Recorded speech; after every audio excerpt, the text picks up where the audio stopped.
وہ بھابھی کے لیے اپنے دل میں چھپی نفرت اور کدورت کو سامنے لاتے ہوئے بولا، اس چالاک عورت نے بھائی صاحب کو پورے خاندان سے کاٹ کر رکھ دیا ہے۔ وہ کسی بھی وقت کچھ بھی کر سکتی ہے۔ وہ دولت کی خاطر کسی بھی انتہا کو جا سکتی ہے۔ دولت کی خاطر؟ تم کس دولت کا ذکر کر رہے ہو؟ میری معلومات کے مطابق 3,000 روپے والے معاملے سے صرف 3 افراد واقف تھے، یعنی رقم دینے والا ارشاد احمد، رقم وصول کرنے والا امتیاز شیخ اور اس کی بیوی خدیجہ، جسے اتنا معلوم تھا کہ اس کا شوہر 3,000 روپے لینے فرید آباد ارشاد احمد کے پاس گیا تھا، اور اب یہ ممتاز شیخ بھی دولت کا ذکر کر رہا تھا۔ یہ بات میرے لیے حیران کن تھی۔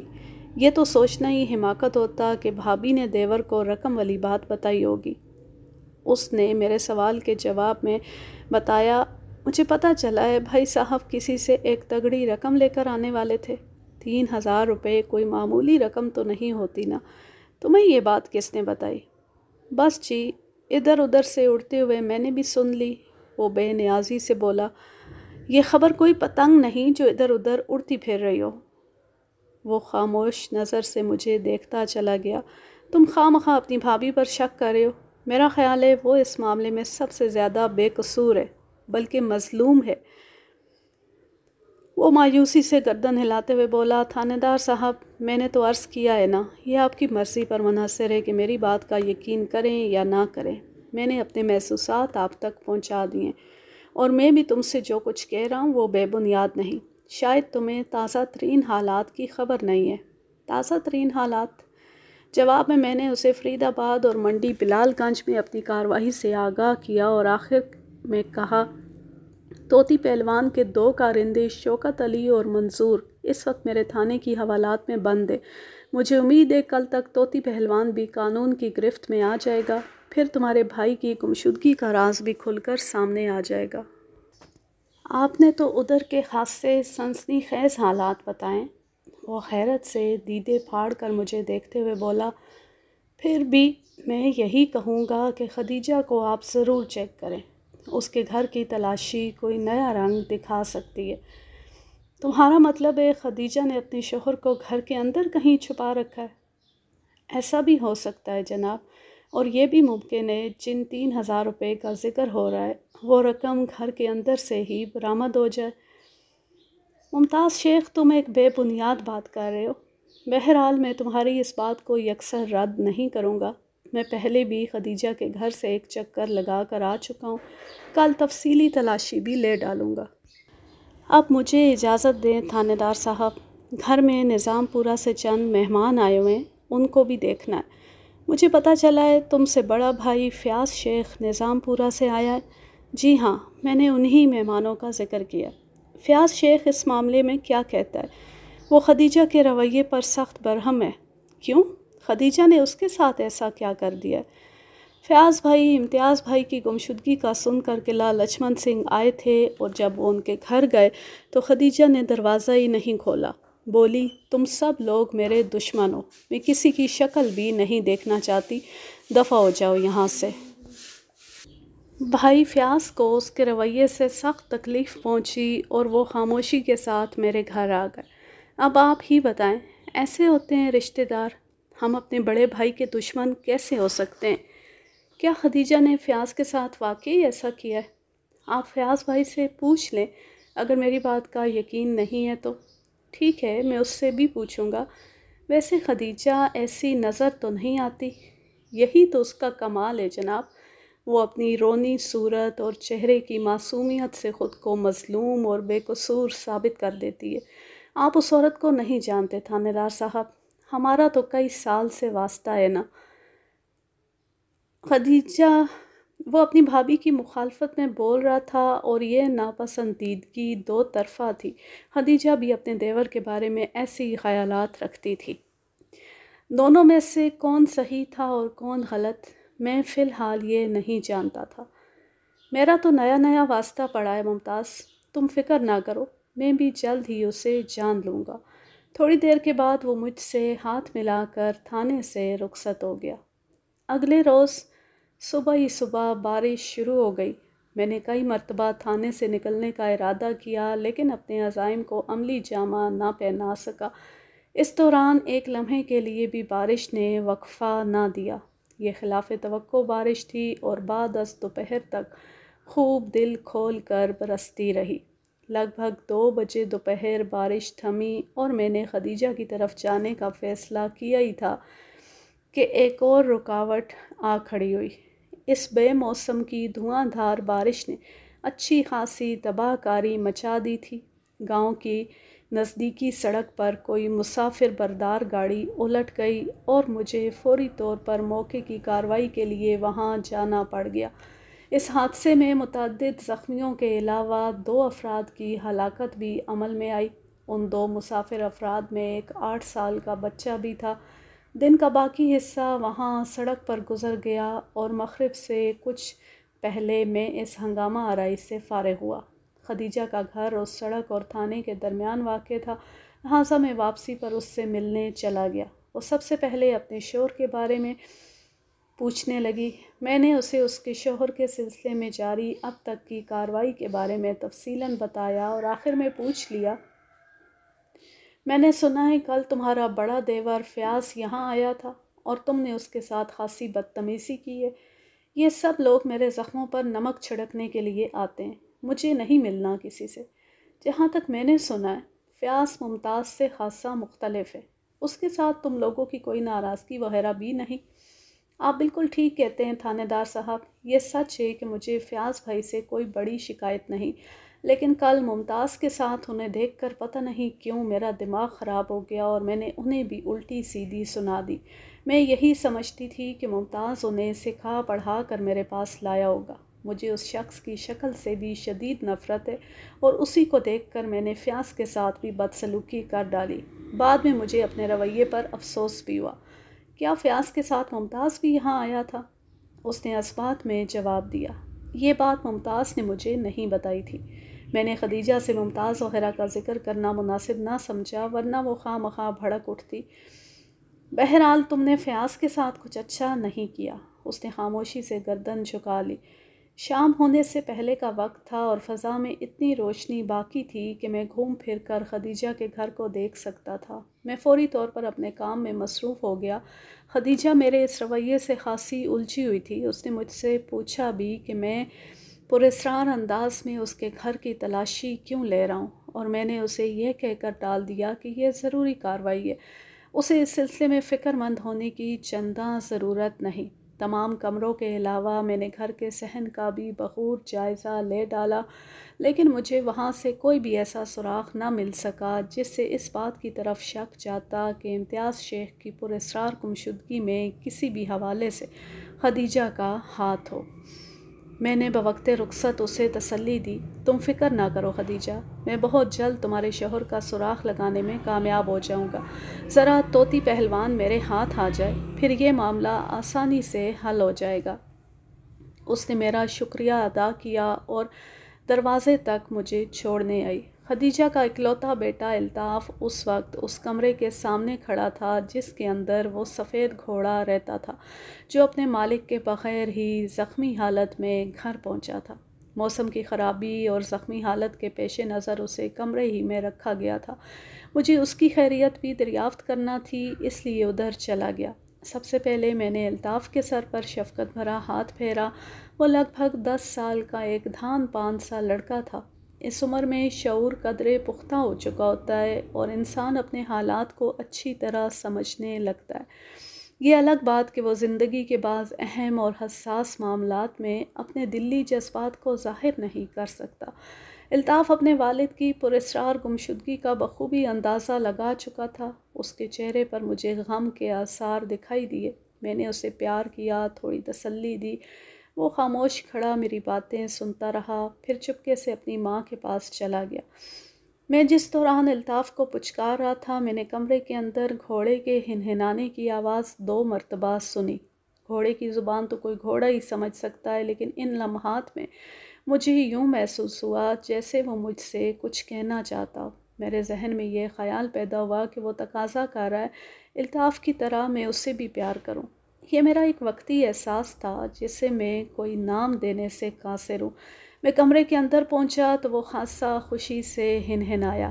انسان کا ذہن جس سمت میں سوچ رہا ہوتا ہے وہ ہر ضروری اور غیر ضروری بات کو بھی اس سے منسوب کر لیتا ہے۔ مجھے بھی یہی محسوس ہوا جیسے میری آمد پر اس نے خوشی کا اظہار کیا۔ میں نے اس کی پیٹھ سہلاتے ہوئے پوچھا، کیسے ہو شہزادے؟ جواب میں وہ ایک مرتبہ پھر ہنہنایا۔ میں یہی سمجھا وہ مجھے اپنی خیریت سے آگاہ کر رہا ہے۔ میں نے اسے دروازے کے قریب لا کر اس کی گھائل ٹانگوں کا جائزہ لیا۔ ڈنگر ڈاکٹر ظہوری بڑی توجہ سے اس کا علاج کر رہا تھا۔ اس نے دروازے تک مختصر سے سفر کے دوران تکلیف تو محسوس کی، لیکن میں نے دیکھا وہ پہلے سے کافی بہتر تھا۔ میں نے اس گھوڑے سے دوبارہ آ کر اسے دیکھنے کا وعدہ کیا اور خدیجہ کے گھر سے نکل آیا۔ راستے میں ممتاز شیخ سے ملاقات ہو گئی۔ اس نے یہی ظاہر کیا جیسے ہم اتفاقاً ملیں، لیکن میں نے اس کے چہرے کے بدلتے تاثرات سے اندازہ لگا لیا کہ ہمارا ملنا اتفاقاً نہیں تھا۔ مجھے یوں محسوس ہوا جیسے وہ میری ٹو میں ادھر گھوم رہا ہو۔ میں نے قدرے سخت لہجے میں اس سے دریافت کیا، تم ابھی تک گھر نہیں گئے؟ میں گھر ہی سے آ رہا ہوں جناب۔ وہ گڑبڑا گیا۔ ادھر فیکے موچی سے ایک کام تھا، وہ تو گھر نہیں ملا۔ واپس جا رہا تھا تو آپ پر نظر پڑ گئی۔ یقیناً آپ خدیجہ بھابھی کی طرف سے آ رہے ہیں، وہاں کی کیا خبریں؟ اس نے چالاکی سے سوالات کے رخ کو اپنی جانب سے پھیر کر میری طرف کرنے کی کوشش کی۔ میں نے کڑے لہجے میں کہا، تھانے دار میں ہوں یا تم؟ ظاہر ہے جی، تھانے دار تو آپ ہیں۔ پھر اپنی زبان کو قابو میں رکھو اور تھانے دار بننے کی کوشش نہ کرو۔ میں نے کیا کیا ہے تھانے دار صاحب؟ صرف میرے سوالات کو غور سے سنو اور سوچ سمجھ کر ان کا جواب دو۔ تم نے مجھ سے جھوٹ کیوں بولا تھا؟ میں نے کون سا جھوٹ بولا ہے جناب؟ کسی حقیقت کو ادھورا بیان کرنا بھی ایک قسم کی دروغ گوئی ہوتی ہے۔ تم نے مجھے یہ کیوں نہیں بتایا کہ فیاض شیخ کے ساتھ تم بھی خدیجہ کے گھر گئے تھے؟ میں آپ کو بتانا بھول گیا تھا جناب۔ خدیجہ نے تمہاری ہی وجہ سے فیاض کو گھر میں داخل نہیں ہونے دیا۔ اگر اسے تمہاری شکل نظر نہ آتی تو اپنے دیور فیاض کو دروازے پر سے نہ لوٹاتی۔ فیاض کے لیے اس کے دل میں مخالفانہ جذبات نہیں ہیں۔ وہ یہی سمجھی کہ تم فیاض کو کوئی الٹی سیدھی پٹی پڑھا کر وہاں لائے ہو۔ خدیجہ میرے بارے میں ہمیشہ بدگمان رہتی ہے۔ فیاض کے ساتھ اگر وہ مجھے بھی گھر میں بٹھا لیتی تو اس کا کون سا نقصان ہو جاتا؟ میں بھی تو فیاض کی طرح اس کا دیور ہوں۔ بھائی صاحب کے گھر پر ہم دونوں کا ایک ہی جیسا حق ہے۔ یہ تمہارا خیال ہے اور میں اس سلسلے میں تم سے بحث نہیں کرنا چاہتا۔ بہرحال خدیجہ ایسا نہیں سمجھتی اور میری معلومات کے مطابق امتیاز شیخ بھی تمہیں وہ اہمیت نہیں دیتا رہا جو فیاض شیخ کو حاصل ہے۔ یہی تو مصیبت ہے جناب۔ پتہ نہیں ان لوگوں کو مجھ سے ایسی کون سی دشمنی ہے۔ دوستی اور دشمنی کا حساب کتاب تم بعد میں کرتے رہنا۔ تمہیں میں یہی تاکید کروں گا کہ خدیجہ کی ٹو میں رہنا چھوڑ دو، ورنہ تمہارے خلاف قانونی چارہ جوئی کے لیے میں مجبور ہو جاؤں گا۔ ٹھیک ہے تھانے دار صاحب، میں آپ کے اس حکم کو یاد رکھوں گا۔ کیا فیاض شیخ اس وقت تمہارے گھر میں موجود ہے؟ فیاض شیخ امتیاز شیخ کا بھائی تھا اور میری معلومات کے مطابق ان دونوں بھائیوں کے درمیان ناخوشگوار تعلقات بھی نہیں تھے۔ وہ اگر بھائی کی گمشدگی کا سن کر نظام پورہ سے قلعہ لچھمن سنگھ آ ہی گیا تھا تو اس سے مل لینا ضروری تھا۔ بھائی فیاض تو واپس چلا گیا ہے۔ وہ کب گیا؟ جب میں تھانے سے گھر پہنچا تو وہ جانے کے لیے تیار بیٹھا تھا۔ خدیجہ کے رویے نے اسے ایسا دل برداشتہ کیا کہ اس نے واپس جانے کا پروگرام بنا لیا۔ میں تھوڑی دیر پہلے ہی اسے روانہ کر کے آیا ہوں۔ میں ایک گہری سانس لے کر رہ گیا۔ اب فیاض شیخ سے ملاقات کی ایک ہی صورت تھی کہ یا تو میں اسے یہاں قلعہ لچھمن سنگھ طلب کر لیتا یا پھر اس کے پاس نظام پورہ چلا جاتا۔ یہ دونوں کام یا ان دونوں میں سے کوئی بھی ایک کام کل صبح ہی ہو سکتا تھا۔ میں نے ممتاز شیخ کو کچھ اور ہدایات دیں اور واپس تھانے آ گیا۔ میں امید کر رہا تھا کہ اس روز منڈی بلال گنج کی طرف سے کوئی خوشخبری سننے کو ملے گی، لیکن میری یہ توقع پوری نہ ہو سکی۔ ایک تو بارش نے بھی اس دن کی کارکردگی کو خاصا متاثر کیا تھا۔ البتہ اگلے روز دوپہر کے وقت وہ پولیس ٹیم واپس آ گئی جسے میں نے طوطی پہلوان کی گرفتاری کے لیے منڈی بلال گنج روانہ کیا تھا۔ اس روز مارچ کی غالباً 26 تاریخ تھی۔ امتیاز شیخ کی گمشدگی کی رپورٹ 24 مارچ کی صبح خدیجہ نے درج کروائی تھی۔ امتیاز گزشتہ روز یعنی 23 مارچ کی شام سے غائب تھا۔ پوری ٹیم کے ساتھ سودی شاہ بھی آیا تھا، اور سب سے زیادہ خوشخبری کی بات یہ تھی کہ وہ پارٹی طوطی پہلوان کو گرفتار کر کے اپنے ساتھ لے آئی تھی۔ وہ بدبخت آج صبح ہی وزیر نگر سے واپس لوٹا تھا، اس لیے ایک دن کی تاخیر ہو گئی۔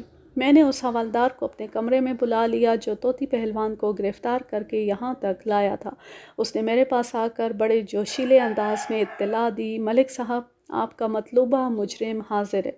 میں نے اس کارنامے پر اس کی کارکردگی کو مناسب الفاظ میں سراہا اور اس بارے میں اہم سوالات کرنے کے بعد پوچھا، وہ کنٹوٹا بدماش گمشدہ امتیاز شیخ کے بارے میں کیا بتاتا ہے؟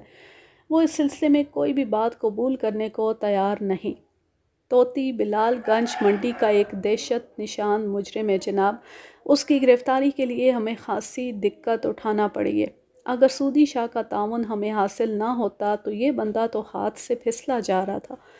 اس دم کٹے بدماش کی دہشت کا ایک گراف میں خود چیک کروں گا، تم اسے لے کر میرے پاس آ جاؤ۔ جناب سودی شاہ بھی آپ سے ملاقات کے لیے بیتاب ہے، اس سے میں بعد میں ملاقات کرتا ہوں، تم پہلے طوطی پہلوان کو اندر لاؤ۔ Okay sir. تھوڑی دیر بعد مذکورہ مجرم بشارت عرف طوطی پہلوان میرے کمرے میں حاضر تھا۔ حوالدار نے اسے میری میز کے ادھر لا کر کھڑا کر دیا اور خود تن کر اس کے قریب ہی جم گیا۔ اس کا انداز ایسا تھا جیسے میری جانب سے اشارہ پاتی وہ شروع ہو جائے گا۔ میں تنقیدی نظر سے طوطی پہلوان کا جائزہ لینے لگا۔ اس کا نام طوطی پہلوان کچھ غلط نہیں رکھا گیا تھا، اس کی ناک کسی طوطے کی مانندی ایک خاص زاویے میں جھکی ہوئی تھی، بدن کسرتی اور قدرے پھیلا ہوا۔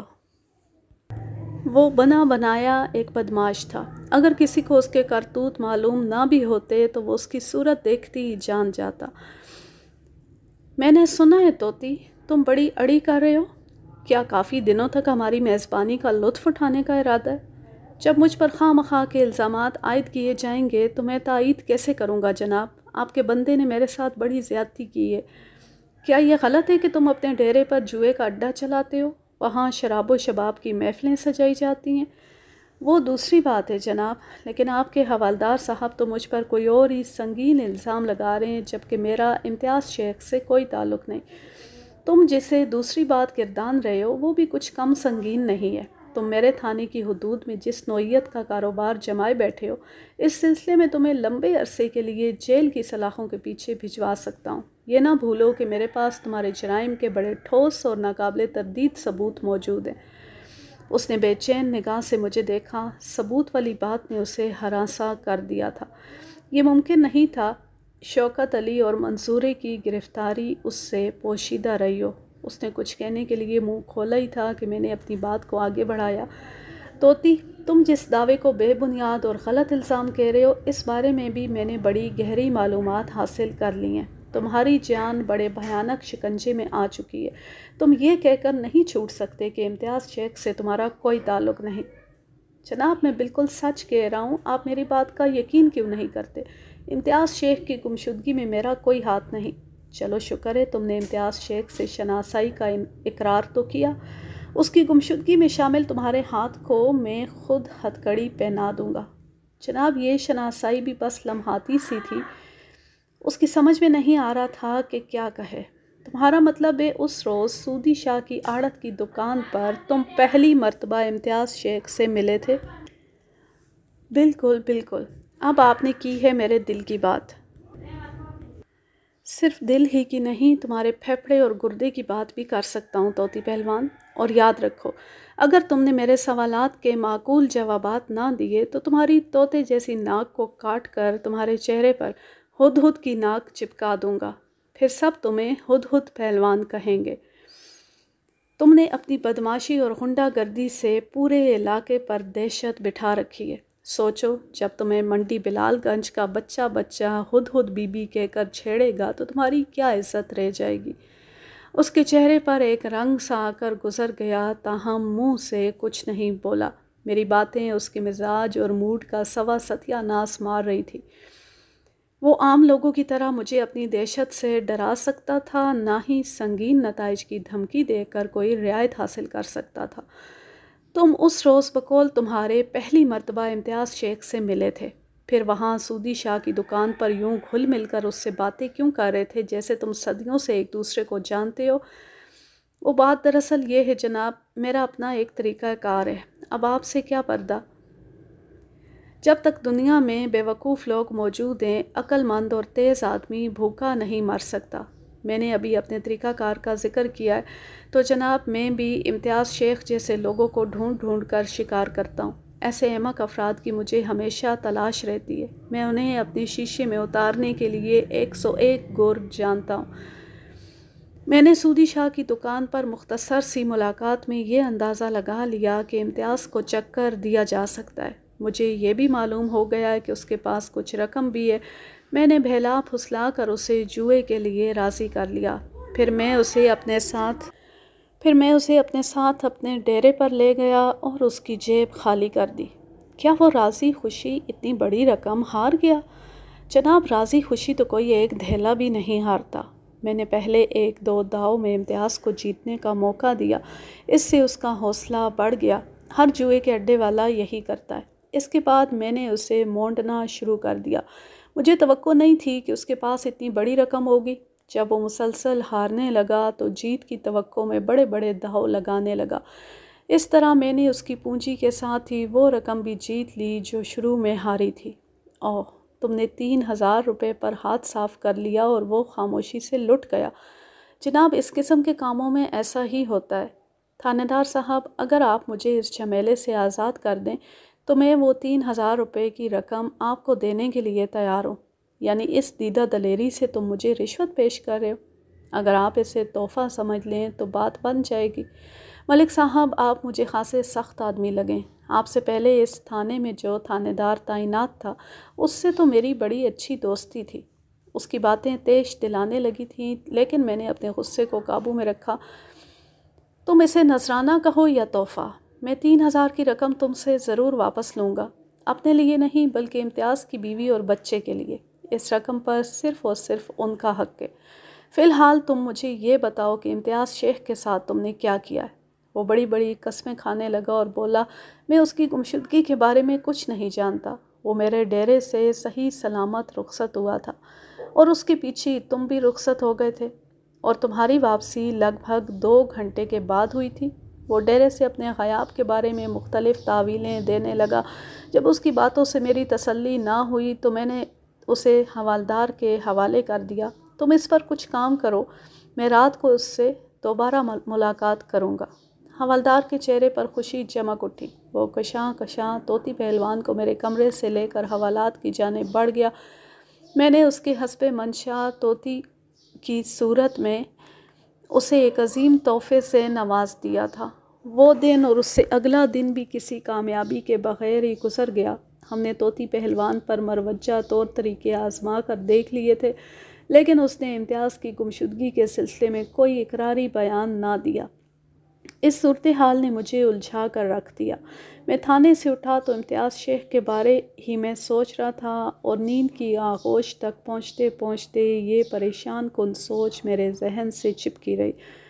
آئندہ روز جب میں بیدار ہوا تو صبح کے آغاز کے ساتھ ہی میرے ذہن میں ایک آئیڈیا چمکا۔ اس آئیڈیا کے بارے میں نے باقاعدہ سوچا نہیں تھا، بس خود بخود ہی یہ خیال ذہن میں ابھر آیا۔ بعد ازاں اس خیال پر عمل کرنا بہت فائدہ مند ثابت ہوا۔ میں نے کسی سینئر افسر سے یہ کہاوت سنی تھی کہ چوری شدہ چیز جب کسی بھی طور برآمد نہ ہو رہی ہو تو خود کو اس شے کی جگہ رکھ کر سوچنا چاہیے۔ اس سلسلے میں میرے اس سینئر نے ایک گھوڑے کی مثال بھی دی تھی۔ کسی کا ایک گھوڑا چوری ہو گیا تھا اور کسی بھی طرح اس گھوڑے کا سراغ نہیں مل رہا تھا۔ بالآخر اس نے خود کو گھوڑا تصور کر لیا اور یہ سوچنے لگا کہ اگر اس کے ساتھ گھوڑے والی سچویشن پیش آ جائے تو وہ کہاں جائے گا۔ اس کوشش میں اسے کامیابی حاصل ہوئی اور وہ گھوڑا بن کر آخرکار گھوڑے تک پہنچ گیا۔ جس کیس نے میرا دماغ گھما رکھا تھا اس میں کوئی گھوڑا تو گم نہیں ہوا تھا، بلکہ گھوڑے کا مالک پچھلے 5-6 روز سے غائب تھا۔ میرے ذہن نے فوری طور پر اس آئیڈیا میں تھوڑا ترمیم و اضافہ کیا اور میں تیار ہو کر خدیجہ بیگم کے گھر پہنچ گیا۔ ASI مراد بھی میرے ہمراہ تھا اور ہم گھوڑوں پر سوار ہو کر وہاں گئے تھے۔ خدیجہ نے حسب حال ہمارا استقبال کیا۔ میں اس کمرے کی جانب بڑھ گیا جس کے اندر امتیاز شیخ کا سفید گھوڑا بندھا ہوا تھا۔ مجھ پر نگاہ پڑتی گھوڑا بڑے والہانہ انداز میں ہنہنانے لگا۔ اس کے زخم بڑی حد تک ٹھیک ہو چکے تھے۔ اس وقت وہ اپنے پاؤں پر کھڑا تھا۔ ایسائی نے میرے کان میں سرگوشی کی، ملک صاحب، یہ گھوڑا تو آپ کو پہچاننے لگا ہے۔ میں مراد کی بات کو نظر انداز کرتے ہوئے گھوڑے کی سمت بڑھا۔ وہ بھی میری طرف لپکا۔ انداز ایسا ہی تھا جیسے کمرے سے باہر نکلنا چاہتا ہو۔ میں نے اس کی پیٹھ تھپکتے ہوئے کہا، فکر نہ کرو جوان، میں تمہاری رسی کھول رہا ہوں۔ تم میری رہنمائی کرو گے کہ تمہارا مالک امتیاز کس جگہ تم سے بچھڑا تھا۔ وہ شانت ہو کر اپنی بڑی بڑی سی آنکھوں سے مجھے دیکھنے لگا۔ یہ تو ممکن نہیں تھا کہ وہ انسانی زبان کو سمجھ رہا ہو، لیکن اس کے رویے اور رد عمل سے یہی بات ظاہر ہوتی تھی۔ بہرحال جو بھی تھا، اسے کوئی نام نہیں دیا جا سکتا تھا۔ شاید ہمارے درمیان کوئی روحانی رابطہ قائم ہو گیا تھا۔ ایسائی کو میں اپنے منصوبے سے آگاہ کر چکا تھا۔ خدیجہ کو بھی میں نے مختصر الفاظ میں اپنے پروگرام کا بتایا اور سفید گھوڑے کو اپنے ساتھ لے جانے کی بات کی۔ وہ میری بات سمجھ گئی اور بولی، جناب، یہ کام تو آپ کو پہلی فرصت میں کرنا چاہیے۔ خدیجہ کی طرف سے اجازت ملتی ہم اس گھنے جنگل کی طرف روانہ ہو گئے جو فرید آباد اور موزہ لچھمن سنگھ کے درمیان پایا جاتا تھا۔ میں اور ایسائی اپنے گھوڑوں پر سوار تھے، جبکہ سفید گھوڑا بغیر کسی سوار کے آگے بڑھ رہا تھا۔ جب تک ہم آبادی کے اندر رہے، میں نے امتیاز کے گھوڑے کی لگام تھامے رکھی۔ جنگل کی جانب جانے والے راستے پر چڑھتی میں نے اس کی لگام چھوڑ دی اور بڑے دلار سے کہا، یہاں سے تمہارا کام شروع ہوتا ہے شہزادے۔ تم آگے آگے چلو گے اور سیدھے وہاں پہنچو گے جہاں تمہارے مالک امتیاز شیخ کو کوئی حادثہ پیش آیا تھا۔ اس بے زبان نے بڑی توجہ سے میری بات سنی، ہنہنا کر حکم کی تعمیل کا یقین دلایا اور خاموشی سے ایک جانب بڑھ گیا۔ ایسائی نے حیرت سے کہا، ملک صاحب، میں نے ایسا فرما بردار گھوڑا پہلے کہیں نہیں دیکھا۔ میں بھی زندگی میں پہلی مرتبہ دیکھ رہا ہوں۔ اس کی پر اعتماد چال سے ظاہر ہوتا ہے کہ وہ ہمیں منزل پر پہنچا کر ہی دم لے گا۔ اللہ تمہاری زبان مبارک کرے۔ ہمیں پہلے اس گھوڑے سے مدد لینے کا خیال کیوں نہیں آیا؟ مراد، قدرت کا کوئی کام خالی از مصلحت نہیں ہوتا۔ یہ بھی تو دیکھو، یہ بے زبان پہلے چلنے کے قابل ہی کہاں تھا۔ اب یوں محسوس ہو رہا ہے ہم اپنی منزل سے بہت قریب ہیں۔ آدھے گھنٹے کے بعد میرا یہ یقین عملی صورت اختیار کر کے ہمارے سامنے آ گیا۔ اس گھوڑے نے ہمیں نہر کے کنارے پہنچایا اور تھوڑا آگے نہر کے ساتھ ساتھ جاتے ہوئے ایک گڑھے کے پاس جا کر رک گیا۔ ہم اپنے گھوڑوں سے نیچے اتر آئے۔ ملک صاحب، یہ ہمیں کچھ بتانے کی کوشش کر رہا ہے۔ گھوڑا بار بار اس گڑھے کی جانب منہ کر کے مخصوص انداز میں ہنہنا رہا تھا۔ مذکورہ گڑھے میں بارش کا پانی بھرا ہوا تھا۔ میرے لیے گھوڑے کا یہ اشارہ کافی تھا۔ میں نے فوری طور پر ایسائی کو تھانے بھیج کر عملے کے چند افراد کو وہاں بلا لیا۔ پھر دوپہر تک اس گڑھے کا پانی باہر نکالنے کے بعد نیچے سے امتیاز شیخ کی لاش کو برآمد کر لیا گیا۔ اس کے جسم پر متعدد زخموں کے آثار ملے۔ غالباً یہ تیز دھار کلہاڑیوں کے زخم تھے جو بڑی بے دردی سے اسے لگائے گئے تھے۔ امتیاز شیخ کے لباس سے الجھی ہوئی سونے کی ایک زنجیر بھی گھڑے میں سے برآمد ہوئی۔ میں نے وہ زنجیر خدیجہ بیگم کو دکھائی تو اس نے صاف انکار کر دیا۔ وہ زنجیر امتیاز کی نہیں تھی۔ بعد ازاں میں نے طلائی زنجیر کی تلاش اور کھوج جاری رکھی اور بالآخر اس کے مالک تک پہنچنے میں کامیاب ہو گیا۔ یہ کام کرنے میں مجھے 4-5 روز لگ گئے تھے۔ اس دوران امتیاز شیخ کو سپرد خاک کیا جا چکا تھا۔ اس طلائی زنجیر کا مالک کوئی اور نہیں بلکہ مقتول کا چھوٹا بھائی ممتاز شیخ تھا۔ میں نے اسے گرفتار کر کے تفتیش کی چکی میں پیس ڈالا۔ بالآخر اسے اقبال جرم کرتے ہی بنی۔ اس نے بتایا کہ اسے کس طرح 3000 کی رقم کے بارے میں سنگن مل گئی تھی۔ وہ بھائی اور بھابھی کے رویے سے سخت برگشتہ تھا۔ اس نے بیچ جنگل کے امتیاز شیخ کو لوٹنا چاہا۔ اس کارروائی کے لیے اس نے اپنے 2 ساتھیوں کا انتظام بھی کیا تھا۔ ان تینوں نے نقاب لگا رکھے تھے۔ وہ دونوں ساتھی پیش پیش تھے جبکہ ممتاز تھوڑا پیچھے رہ کر ان کی رہنمائی کر رہا تھا۔ امتیاز کے پاس سے جب کوئی رقم برآمد نہ ہوئی تو انہوں نے ناکام ہو کر درندگی کا مظاہرہ کیا اور کلہاڑیوں کے وار کر کے اسے جان سے مار ڈالا۔ اس ظالمانہ کارروائی میں امتیاز کا گھوڑا بھی شدید زخمی ہو کر وہاں سے بھاگ گیا اور یہی زخمی گھوڑا بعد میں ممتاز کی گرفتاری کا سبب بن گیا۔ میں نے ممتاز کی نشاندہی پر اس کے دوسرے ساتھیوں کو بھی گرفتار کر کے بڑا ٹھیک ٹھاک فٹ کر دیا۔ وہ عدالت سے سزا پا کر جیل کی دیواروں کے پیچھے چلے گئے۔ آخر میں یہ بھی بتاتا چلوں کہ الطاف نے مجھے اپنی زندگی کے دوسرے دور کے جو حالات سنائے وہ اپنی جگہ ایک مکمل اور عبرتناک داستان ہے۔ پھر کبھی یہ کہانی بھی آپ کی خدمت میں پیش کروں گا بشرط زندگی۔ یوں یہ زبردست کہانی اپنے اختتام کو پہنچی۔ اب میں لیتی ہوں آپ سے اجازت۔ جانے خوش رہیں، شاد و آباد رہیں، ہنستے مسکراتے رہیں۔ اللہ حافظ، اللہ نگہبان۔